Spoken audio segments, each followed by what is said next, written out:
السلام عليكم ورحمة الله وبركاته. وعليكم السلام ورحمة الله وبركاته. الحمد لله نحمده ونستعينه ونستغفره ونؤمن به ونتوكل عليه ونعوذ بالله من شرور أنفسنا ومن سيئات أعمالنا. من يهده الله فلا مضل له ومن يضلله فلا هادي له. ونشهد أن لا إله إلا الله وحده لا شريك له. وأشهد أن لا إله إلا الله وأشهد أن محمدا عبده ورسوله. أرسله بالحق بشيرا ونذيرا وداعيا إلى الله بإذنه وسراجا منيرا. فقد قال الله تعالى في كلامه المجيد وفرقانه الحميد. أعوذ بالله من الشيطان الرجيم. بسم الله الرحمن الرحيم. قل إن صلاتي ونسكي ومحياي ومماتي لله رب العالمين. وقال النبي صلى الله عليه وسلم إنما الأعمال بالخواتم أو كما قال عليه الصلاة والسلام.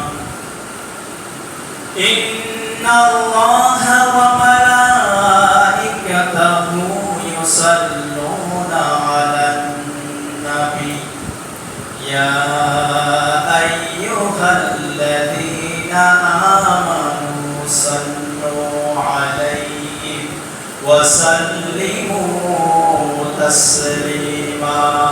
اللهم صل على سيدنا وحبيبنا ومولانا محمد صلى الله عليه وآله وأصحابه وبارك وسلم.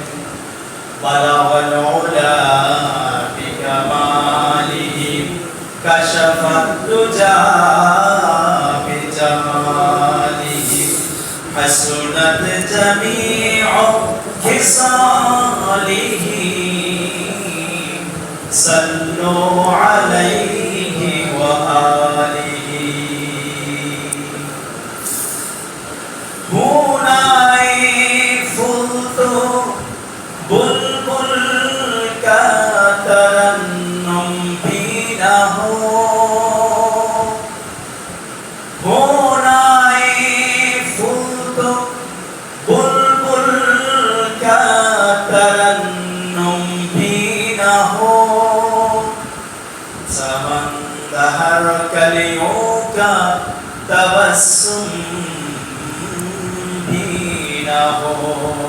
بلغ المولى بكماله كشف الدجى بجماله حسنت جميع خصاله صلوا عليه وآله আমরা মনে নবীর শানে নাতে রাসূল তার প্রশংসা গাইতে ভালোবাসি আমরা তো বালাগার ওলা সবাই পারি আমরা একটু সবাই পড়ি ওয়ালা ওয়ালা বিকামালিহি কাশাফাত দুজা বিজামালিহি হাসনাত জামিউ খিসালিহি সাল্লু আলাইহি ওয়া আলিহি ये तेरी मेराज थी कि तू लोगों कदम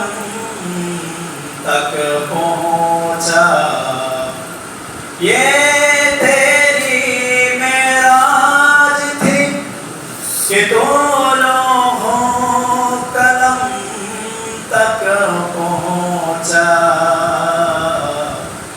और मेराज है कि मैं तेरे कदम तक पहुंचा बना बदलौला बिकमालिही कशफत दुजा बिजमालिही हसनत जमीउ खिसालिही सल्लु अलैहि व आलिही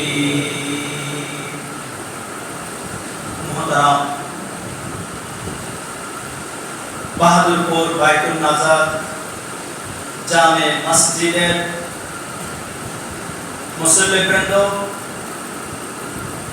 আমরা মহান আল্লাহ তাবারক ওয়া তাআলার দরবারে লাখ কোটি শুকর ও সুজুদ আদায় করছি যে মহান আল্লাহ রাব্বুল ইজ্জত জগতের সকল কাজকর্মকে ফেলে দিয়ে সকল কাজকর্ম থেকে বিরত থেকে তার এই প্রিয় ঘর বাইতুল্লাহ আজকে ঈদের জামাতে সমবেত হওয়ার তৌফিক দান করলেন সেজন্য রব্বুল আলামিনের দরবারে আমরা সকলে নতশিরে সমস্বরে আদায় করছি আলহামদুলিল্লাহ আলহামদুলিল্লাহ দরুদ সালাম বিশ্বনবী রাসূল আকরাম সাল্লাল্লাহু আলাইহি ওয়াসাল্লামের প্রতি যার অক্লান্ত পরিশ্রমের বিনিময়ে আজকে ইসলামকে আমাদের মাঝে একটি কোর্স কমপ্লিট অফ লাইফ রূপে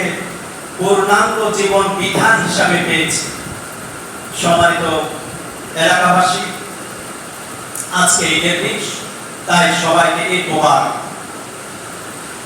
আল্লাহর দরবারে আমরা আসব অতি উত্তম পোশাকটা পরেই আমরা মসজিদে আসব কি বলেন যার যত সুন্দর জামা আছে এগুলি আমরা বিভিন্ন বিয়ের অনুষ্ঠানে বা মার্কেটে গেলে আত্মীয় স্বজনের বাড়িতে গেলে বন্ধু বান্ধব দাওয়াত দিলে সেখানে গায়ে দিয়ে যাব আর সেরা পাড়া পুরাতন জামাগুলি গায়ে দিয়ে মসজিদে আসবো এটাই তো আমাদের ঐতিহ্য হওয়া উচিত তাই নাকি এটাও ঐতিহ্য হওয়া উচিত না যদি নাই হয় তাহলে আমরা অনেকেই আমি দেখি যে আমরা ওয়াক্তিয়া নামাজ যখন পড়ি মসজিদে আসি তখন আমরা ছেঁড়া ফাড়া পুরাতন জামাগুলি গায়ে দিয়ে আমরা নামাজে দাঁড়াই আপনাকে যদি আজকে বাংলাদেশের প্রেসিডেন্ট ইনভাইট করে যদি বলে ওমর তোমাকে আজকে আমার কাছে আসতে হবে আমার দরবারে তোমার দাওয়াত বঙ্গভবনে আপনাদের দাওয়াত আপনারা কি তখন ছেঁড়া ফাড়া জামা পুরাতন জামা গায়ে দিয়ে যাবেন তাই না তার মানে হচ্ছে যার যত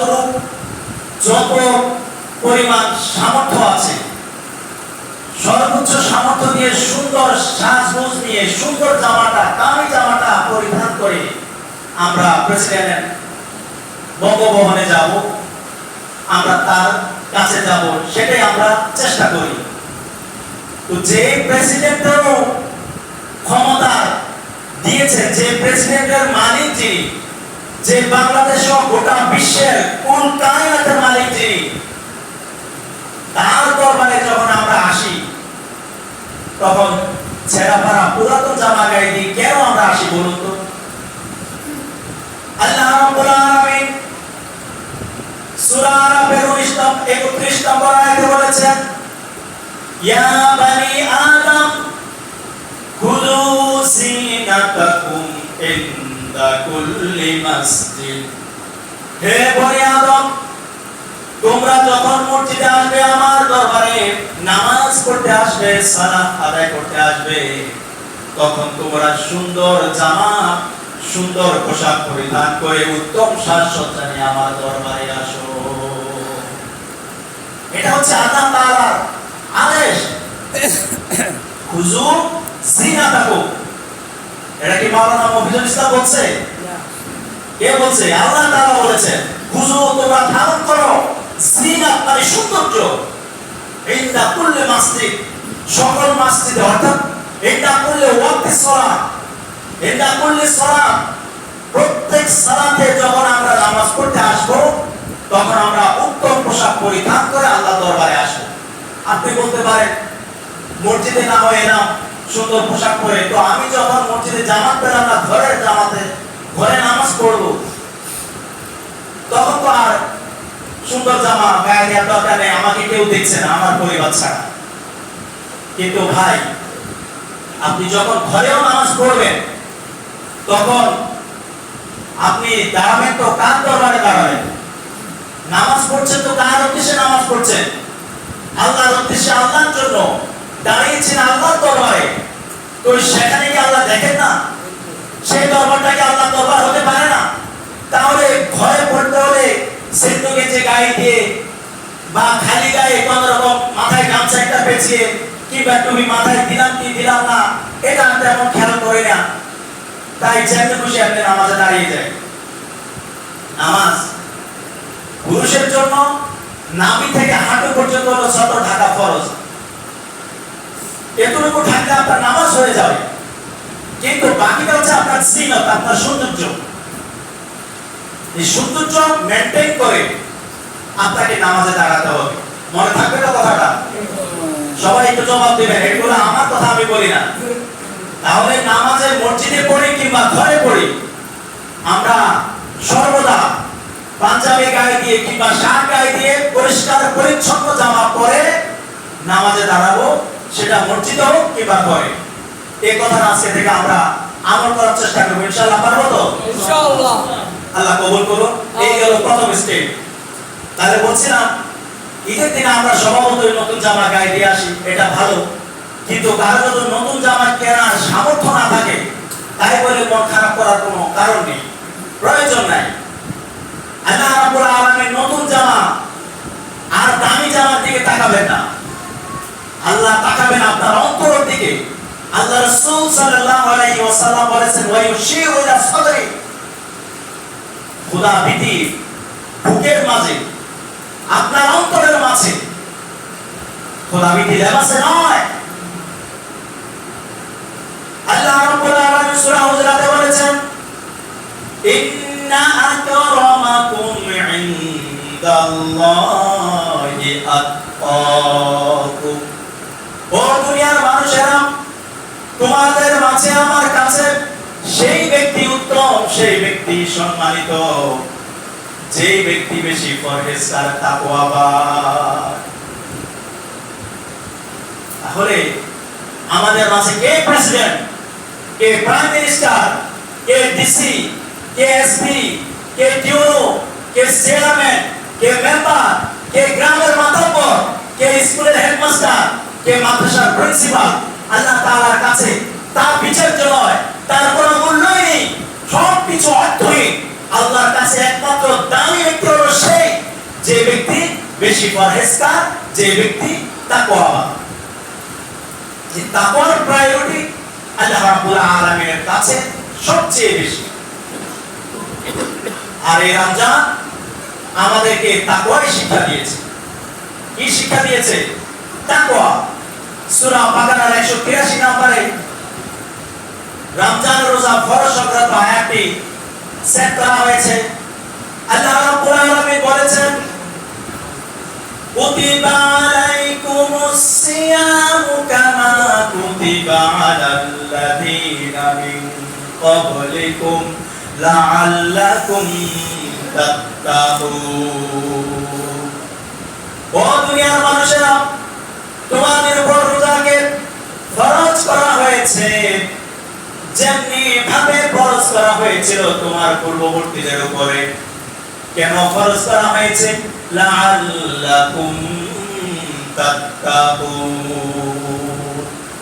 যাতে তোমরা তাকওয়া অর্জন করতে পারো, পরহেজগারিতা অবলম্বন করতে পারো। এই জন্যই রমজানের রোজাকে ফরজ করা হয়েছে। তাহলে তাকওয়াটা কি? হোয়াট ইজ দিস তাকওয়া? তাকওয়া হচ্ছে খারাপ কাজ থেকে বেঁচে থাকা, অশ্লীল কাজ থেকে বেঁচে থাকা, সুদ থেকে বেঁচে থাকা, মিথ্যা কথা মিথ্যাচার থেকে বেঁচে থাকা, এর নাম হচ্ছে তাকওয়া। হযরত ওমর রাদিয়াল্লাহু তাআলা আনহু, হযরত ওমর ফারুক রাদিয়াল্লাহু তাআলা আনহু, তার নাম কি আপনারা শুনেছেন? হযরত ওমরের নাম শুনেছেন? কে তিনি? আমাদের চাচা বা খালা কেউ? কে? কথা বলেন, লজ্জার কিছু নাই। অনেককে জিজ্ঞাসা করে আমাদের নবীর নাম কি? আবু হানিফা। আমাদের নবীর নাম কি? হযরত মুহাম্মদ সাল্লাল্লাহু আলাইহি ওয়াসাল্লাম। আর বাংলাদেশের মেজরিটি পার্সেন্ট মানুষ আমরা কোন মাযহাবের অনুসারী বলেন তো?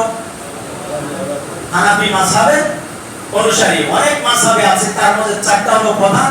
আর সারা পৃথিবী মেজরিটি পার্সেন্ট মানুষ আবু হানিফার মাযহাবে আমরা অনুসরণ করি।